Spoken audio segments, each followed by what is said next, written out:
बोलिए लाडली लाल की जय। आप सभी भक्तों को मेरी राधे राधे। मैं प्रियाशरण पारासर एक बार पुनः स्वागत करता हूं आपके अपने चैनल संत महिमा में। किशोरी जी की परम कृपा से अनेकों प्रकार की सेवा संत महापुरुषों की बड़े सहज भाव में हो रही हैं। आज हम आपको लेके आए हैं श्रीधाम बरसाना के जंगलन में वास करने वाले एक महापुरुष के दर्शन के लिए, और बाबा की थोड़ी सी सेवा भी वो सेवा भी आज समर्पित बाबा को करेंगे लाडली जी की कृपा से, और आप सब भक्तन के सहयोग से वो सेवा आज संपन्न हो रही है। और मैं आपको दर्शन कराऊं। यहाँ जंगल देखो कितना भयंकर यहाँ जंगल है। पर्वत की तलहटी के नीचे ही बाबा को छोटा सा आश्रम है, छोटी सी कुटिया है, जहाँ बाबा रह के नहीं दिन रात प्रभु की आराधना करें और किशोरी जी को भजन करें। और जैसो कि आप आवाज सुनो पहले तो मोर भगवान की।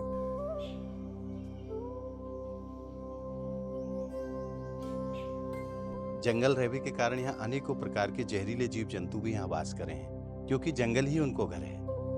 और बाबा भी यहाँ रह के साधना करें तो बाबा की कुटिया में सर्प वगैरह अंदर कुटिया में प्रवेश कर जाए। बाबा को एक भाव हो कि दरवाजे पे एक जाली वाला गेट लगे ताकि कोई ऐसा जीव जंतु हमें अंदर प्रवेश ना कर पावे। आज लाडली जी ने आप भक्तन को माध्यम बनाया कि नहीं बाबा के भाव को पूर्ण करा दियो। आइए अब चलते हैं और सेवा बाबा को समर्पित करेंगे और प्रयास करेंगे बाबा को कोई सत्संग भी हम लोगों को आज प्राप्त हो। संत के दर्शन को सुख तो मिलेगा ही मिलेगा, संग में बाबा के सत्संग को सौभाग्य भी हमको प्राप्त होगा। आइए चलते हैं बाबा महाराज के पास। पहले तो मैं आपको आश्रम के दर्शन कराऊं। छोटी सी कुटिया है और कैसो सुंदर बगीचा जैसो बना रखियो बाबा महाराज ने। जंगल के बीच में विराजमान संत की छोटी सी कुटिया और वृंदा महारानी के बड़े सुंदर सुंदर वृक्ष यहाँ बाबा ने लगाए हैं। भजन पे तो जो भी समय मिले तो बाबा इन पेड़ पौधान की सेवा में लगे रहें। संत को तो जीवन ही सेवा है। ठाकुर जी की सेवा, इन वृक्षन की सेवा, यहाँ के पशु पक्षियों की सेवा, ये सब बाबा बड़े भाव के संग करे हैं। आइए अब चलेंगे बाबा के पास। बाबा यहीं विराजमान है। बाबा आपके चरणन में दंडवत। बैठो अरे इतना बड़ा अपराध मुझको मत कर बाबा। मैं आपके नीचे बैठूंगा, मैं संत के बराबर नहीं बैठ सकूं, मैं वायु के नहीं हूँ बाबा। तो ब्राह्मण है कोई ऐसे तो महाराज आपके चरणन में पुनः पुनः प्रणाम। ये जो आप पीछे बाबा की कुटिया देख रहे हो, यह गेट नहीं हो, ये गेट बन के नहीं आयो है।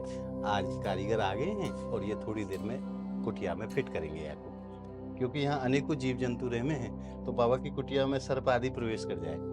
अब भाई भय की तो बात है ही है, क्योंकि सबको ही डर लगे है, परंतु बाबा को एक मन को भाव हो कि महाराज अगर श्री जी कृपा कर दें तो यहाँ एक छोटा सा गेट जाली वाला लग जाए ताकि बाहर को हवा को आवागमन भी रहे और भीतर कोई ऐसा जीव जंतु प्रवेश ना करे।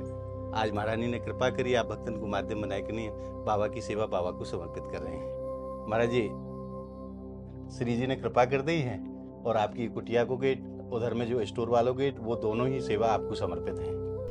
बहुत खुशी हुई। आपने काफ़ी दिन से ये कार्य में लगे थे, भगवान की दया से पूरा हो गया।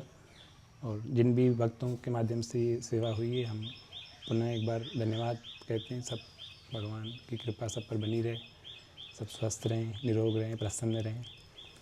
हृदय से आपका सबका धन्यवाद है। महाराज थोड़ा सा अपनी वाणी स्वरूप कोई सत्संग 2-4 मिनट को। सिंधी समाज में एक अच्छे संत थे, वो एक प्रार्थना नित्य करते थे जी। मुझे ऐसा लगता है कि सभी को ये प्रार्थना अवश्य करनी चाहिए। आप भी दोहराना पीछे पीछे। जी। हे भगवान, हे भगवान, सबको सद्बुद्धि दे, सबको सद्बुद्धि दे, निरोगता दे, निरोगता दे, प्रसन्नता दे, प्रसन्नता दे, शक्ति दे, शक्ति दे। सब अपने अपने कर्तव्य का पालन करें, सब अपने अपने कर्तव्य का पालन और करें सुखी रहें। और सुखी रहें। नित्य भगवान के चरणों में बस ये प्रार्थना प्रार्थना नित्य जीव को करनी करनी चाहिए। पूरा करें। बहुत सुंदर महाराज जी, आपको बार बार दंडवत, आपको बार बार प्रणाम। राधे राधे। हृदय से धन्यवाद।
आप भक्तन को माध्यम बनाए कि लाडली जी ने ये सेवा कराई है। आप सब भक्तन के ऊपर सदैव हमारी लाडली जी की कृपा, इन संतन को आशीर्वाद ऐसे ही अनवरत रूप से बरसते रहे और ये सेवा के कार्य इसी प्रकार से होते रहे। यही मंगल कामना मैं लाडली जी के श्री चरणों में करता हूँ। आज को ये भाव आप भक्तन को कैसो लगे, आप हमें कमेंट के माध्यम से जरूर बताएं और यह वीडियो को आप ज्यादा से ज्यादा लाइक करें, ज्यादा से ज्यादा भक्तन में आप शेयर करें, ताकि और भी भक्तन को प्रेरणा प्राप्त हो सके। ब्रज एवं संत महिमा सेवा ट्रस्ट सतत रूप से प्रयासरत है ब्रज की सेवाओं के प्रति। आप भक्तन को हमें ऐसे ही सहयोग मिलते रहेगा और ये सेवा के कार्य दिनों दिन ऐसे ही बढ़ते रहेंगे। तो या के लिए आप वीडियो को शेयर जरूर करें। अगर आपने अभी तक संत महिमा चैनल को सब्सक्राइब नहीं करे है तो ब्रज के महापुरुषों के दर्शन के लिए, उनके सत्संग के लिए, उनकी सेवा के लिए आप ज्यादा से ज्यादा संख्या में संत महिमा चैनल को आप सब्सक्राइब करें और नित्य प्रति ब्रज के महापुरुषों के दर्शन को सुख घर बैठे प्राप्त करते रहें। तो मिलते हैं फिर अगली वीडियो के साथ। तब तक के लिए बाबा महाराज के श्री चरणों से आप सभी भक्तों को मेरी प्रेम भरी राधे राधे।